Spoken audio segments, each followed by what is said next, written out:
யூடியூப்ல கடந்த 2 வருஷம் 2.5 வருஷமா அவரை திட்டாத திட்டு இல்லை.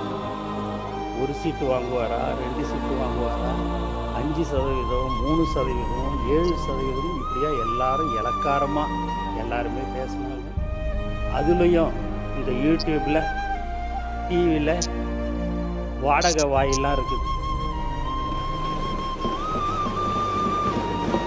அந்த வாய் என்னன்னா பேசணுமோ அவ்வளவும் பேசும்.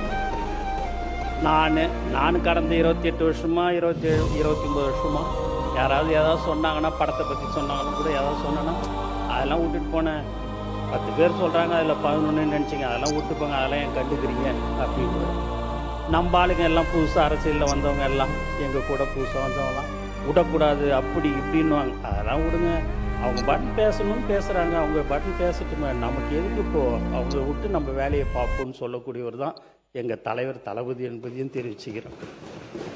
அப்போ நான் அதை நினைப்பேன், இப்படியெல்லாம் அவரை சொல்கிறாங்க, மக்களுக்கோசமும் எங்களுக்கோசமும் அதையெல்லாம் பொறுத்து கொண்டு பரவாயில்ல யார் எப்படி பேசினாலும்ட்டுன்னு நானும்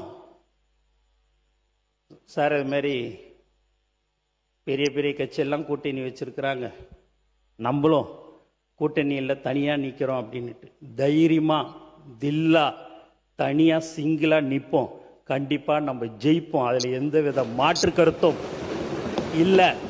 நீ எதுக்கு, நீ உனக்கே பயமாக இருக்குதா அப்படின்னு என்னை கேட்டேன்.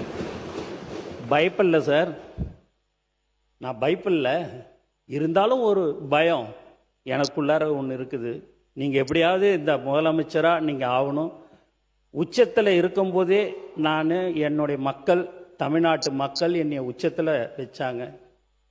அப்படி வச்சிருக்கும்போது அந்த உச்சத்தில் இருக்கும்போதே நான் விட்டுட்டு அரசியலுக்கு வரணும்னு தான், மக்களுக்கு சேவை செய்யணுன்றது எண்ணம் தான் எனக்கு இருக்குதே ஒழிய, நான் ரிட்டையர்ட் ஆன பிறகு நான் அரசியலுக்கு வர்றதுக்கெலாம் எனக்கு விருப்பம் இல்லை.